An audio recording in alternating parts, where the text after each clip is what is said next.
Hello, everyone. Welcome to another lecture for English 2090. Today, we're going to talk about one of the most crucial aspects of studying literature and film, which is theme.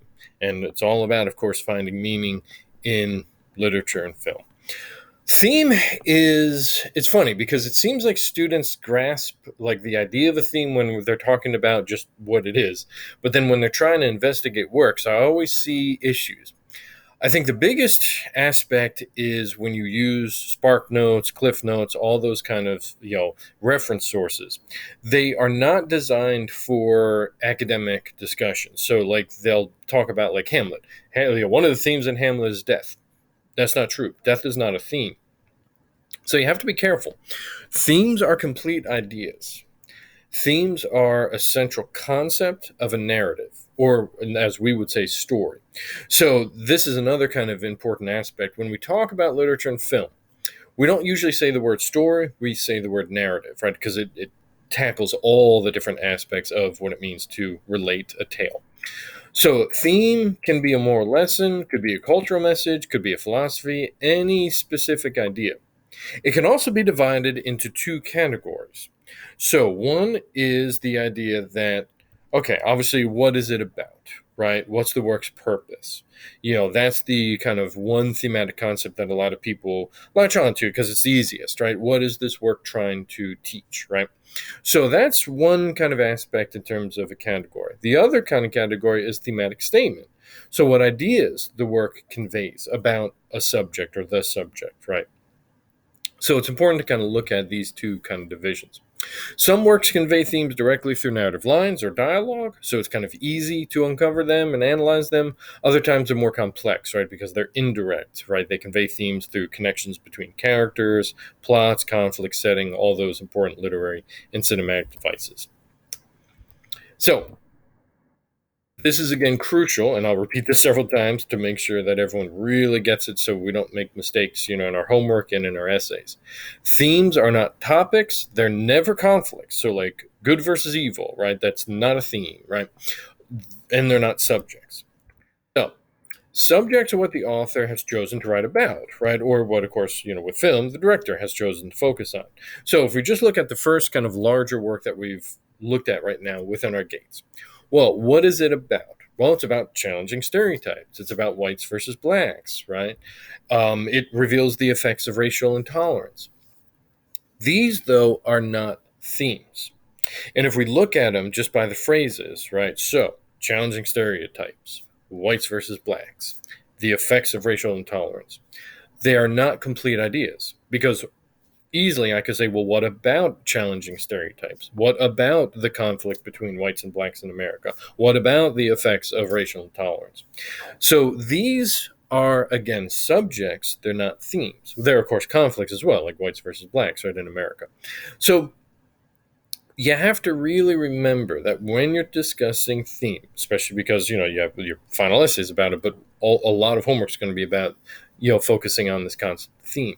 That themes are always specific, complete ideas. They're not phrases. They're not simple phrases. They're not simple words. Right? They're complete ideas.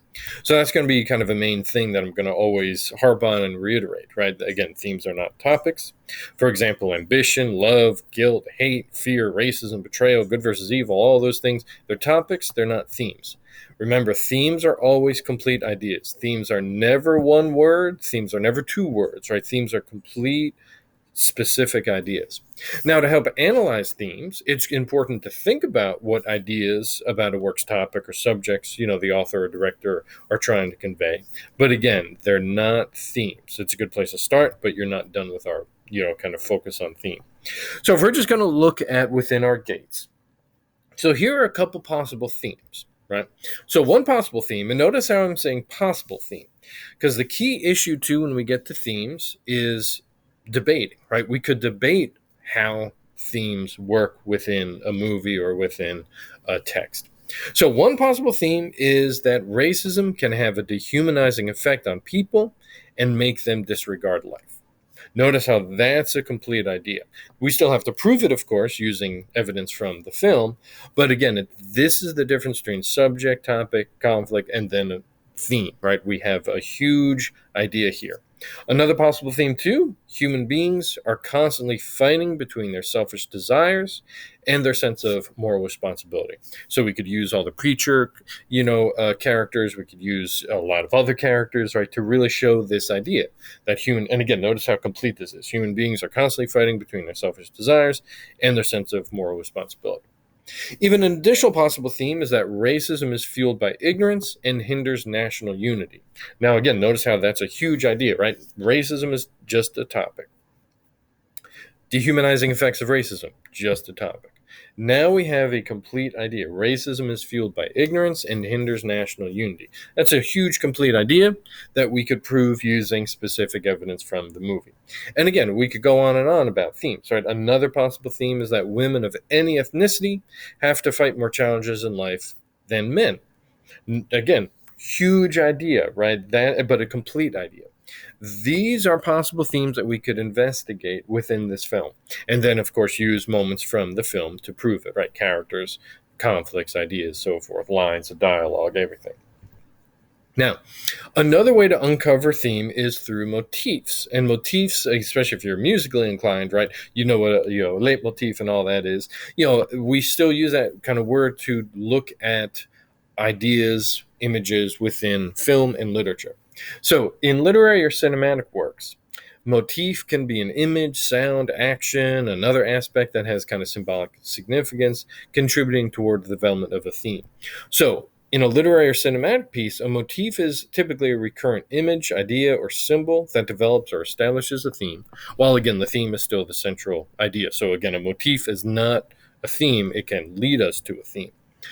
One motif definitely from within our gates is books, right? If you actually look, right, anytime we see the educated characters, anytime we see kind of ideas of philosophy being discussed between characters and so forth, there's always books behind it, right?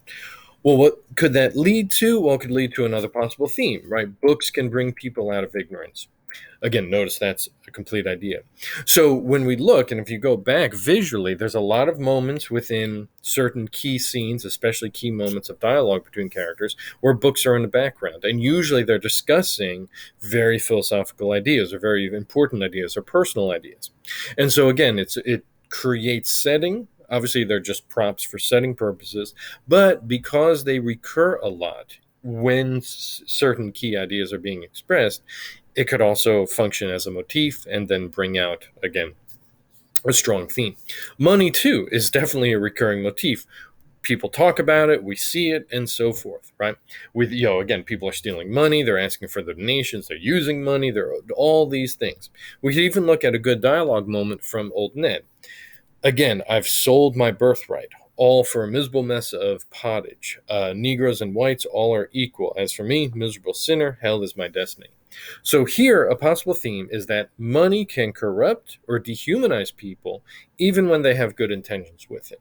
So now, again, this is where we build up all these different ideas. We have money, we have a recurring image of money, we have current discussions about money. What does that lead us? Well, it could lead us to a possible theme that money can corrupt, dehumanize people, even when they have good intentions with it.